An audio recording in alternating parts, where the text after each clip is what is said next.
میری بیوی بہت زیادہ بدصورت تھی۔ مجھے اس سے گھن آتی تھی۔ میں اس کے پاس بھی نہیں جاتا تھا۔ جب مجھے آفس میں ایک لڑکی سے محبت ہوئی اور بیوی کو طلاق دے کر اس سے میں نے شادی کر لی۔ شادی کے 1 سال بعد وہ مجھے زبردستی اپنے ساتھ قبرستان لے گئی اور بولی، عزیز دوست کی شادی ہے۔ میں بہت پریشان ہوا، بھلا قبرستان میں کس کی شادی ہو سکتی ہے؟ لیکن جیسے ہی قبرستان میں قدم رکھا، میری تو جان ہی نکل گئی کہ میری پہلی بیوی۔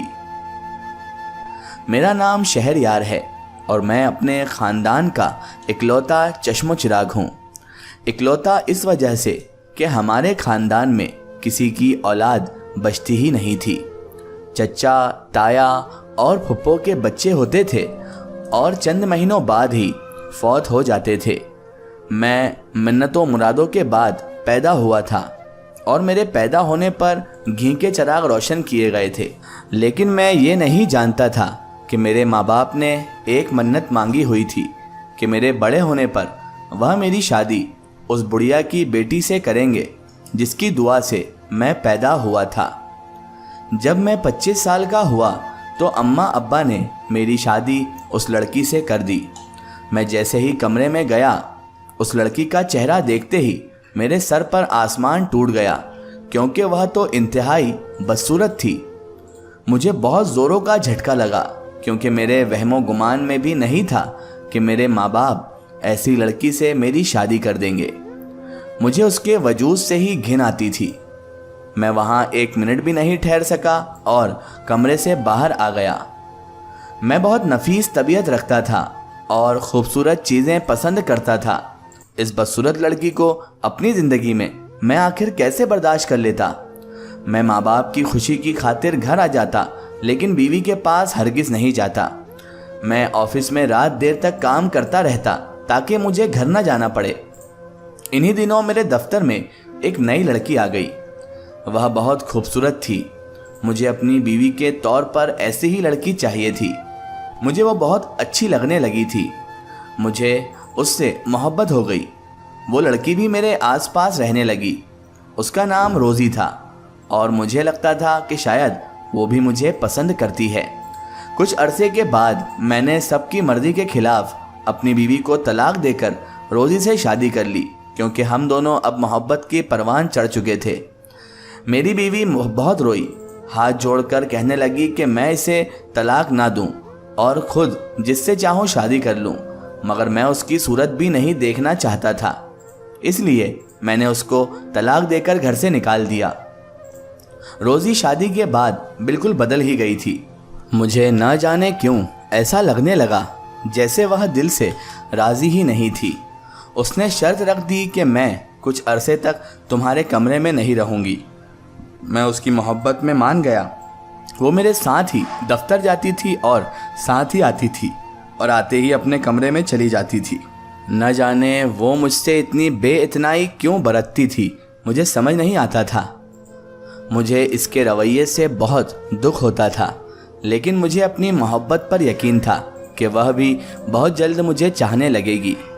شادی کو 1 سال گزر گیا، لیکن روزی کا عجیب رویہ ٹھیک نہ ہوا۔ وہ اداس ہی رہتی۔ پھر ایک شام میں دفتر سے واپس آیا تو وہ مجھے کہنے لگی، آج میری عزیز دوست کی شادی ہے، آپ بھی میرے ساتھ چلیں۔ میں نے حیرانی سے اسے دیکھا۔ اس نے سادہ سا سفید رنگ کا سوٹ پہنا ہوا تھا۔ شادی پر کون ایسے جاتا ہے اور کون ایسا سفید سوٹ پہن کر شادی میں جاتا ہے؟ بہرحال میں اس دن بہت زیادہ تھکا ہوا تھا، لیکن وہ زبردستی مجھے اپنے ساتھ لے گئی۔ قبرستان کے دروازے پر پہنچ کر میں نے ہاتھ چھڑایا اور پریشانی سے پوچھا، یہ کہاں لے آئی تم روزی مجھے؟ یہاں بھلا کون شادی کرتا ہے؟ لیکن وہ میرا ہاتھ پکڑ کر اندر لے گئی۔ کچھ دور چلنے کے بعد وہ ایک قبر کے آگے رک گئی اور مجھ سے بولی، اسے جانتے ہو؟ جو ہی میں نے قبر کے اوپر لکھا نام پڑھا، میرے قدموں تلے سے زمین نکل گئی۔ اس پر میری پہلی بیوی کا نام لکھا تھا۔ میں بے اختیار 2 قدم پیچھے ہٹا۔ روزی کہنے لگی، جاننا چاہتے ہو کہ میں اسے کیسے جانتی ہوں؟ تو سنو، یہ میری بہن تھی، میری بڑی بہن، جسے بچپن سے ہی تمہارے نام سے جوڑ دیا گیا تھا، وہ چاہنے لگی تھی تمہیں، بہت شوق تھا اسے شادی کا، اور جب تمہاری اس سے شادی ہوئی تو تم نے کیا کیا اس کے ساتھ کیا؟ تم بھی جانتے ہو نا کہ تم نے اس کے ساتھ کیسا رویہ رکھا، اس کو ریجیکٹ کر دیا، اس کی طرف دیکھنا گوارا نہیں کیا، اس کو ذلیل کیا۔ شکل و صورت خدا کی دین ہوتی ہے، کوئی انسان کے ہاتھ میں نہیں ہوتا کہ وہ اپنی شکل کیسے لے کے پیدا ہوگا یا اس کی شکل کیسی ہے۔ لیکن تم نے ایک بار بھی کیا اسے انسان ہونے کی حیثیت دی تھی؟ کبھی اسے اپنی بیوی مانا تھا؟ کیا تم نے تو اسے انسان بھی نہیں سمجھا، نہ ہی اسے کبھی ایسی حیثیت دی، اور تم میری حسین صورت دیکھ کر پگھل گئے۔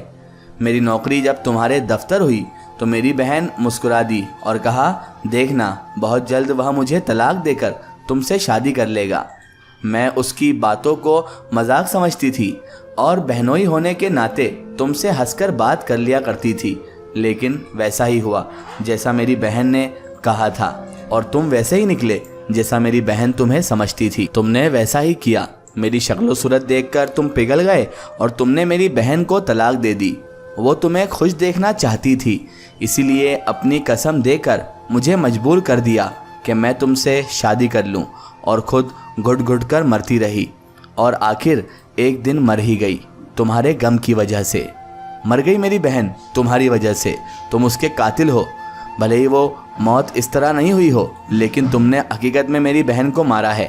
جس طرح تمہیں میری بدصورت بہن سے نفرت تھی، اسی طرح مجھے تمہاری اس حسین صورت سے نفرت ہے، جس نے ایک انسان کی جان لے لی، وہ بھی بنا قصور، بنا گناہ کے۔ آخر تم ہوتے کون ہو اس کی جان لینے والے؟ میں تمہیں آج چھوڑ کر جا رہی ہوں، ہمیشہ ہمیشہ کے لیے۔ جس طرح میری بہن نے تمہیں یاد کرتے زندگی گزار دی، اب تم مجھے بھی یاد کرو گے، آہیں بھرو گے، لیکن میں واپس نہیں آؤں گی۔ روزی کے منہ سے یہ سب سن کر مجھ پر تو سختہ طاری ہو گیا تھا۔ مجھے علم نہیں تھا کہ یوں وہ جان سے چلی جائے گی جس کو میں نے اپنی بیوی بنا لیا تھا۔ میں نے روزی کو روکنے کی کوشش کی، مگر وہ ہمیشہ ہمیشہ کے لیے مجھے چھوڑ کر چلی گئی، اور میں آج تک اس کی یادوں کے سہارے تنہا زندگی گزار رہا ہوں۔ شاید یہی میری سزا ہے۔ مجھے نہیں پتا تھا کہ میری پہلی بیوی میرے سے اتنی محبت کرتی ہے اور میرے ایسے رویے سے اس کی جان ہی چلے جائے گی، ورنہ میں حقیقت میں ایسا نہیں کرتا۔ مجھے نہیں پتا تھا کہ وہ مجھ سے اتنی محبت کرتی ہے۔ میں نے ہمیشہ اس سے نفرت کی اور میں نے روزی سے محبت کر لی، لیکن مجھے یہ بھی نہیں پتا تھا کہ روزی اسی کی بہن ہے۔ شاید میرے کیے کا یہی انجام تھا اور مجھے زندگی بھر یہی سزا بھگتنی تھی، اور میں وہ سزا آج بھی بھگت رہا ہوں، چاہے میں نے انجانے میں ہی کیا ہو، لیکن واقعی میں نے اپنی بیوی کو تکلیف دے کر اسے دنیا سے رخصت کر دیا، اور اب شاید تکلیف سے ہی میری موت بھی مجھے آئے گی۔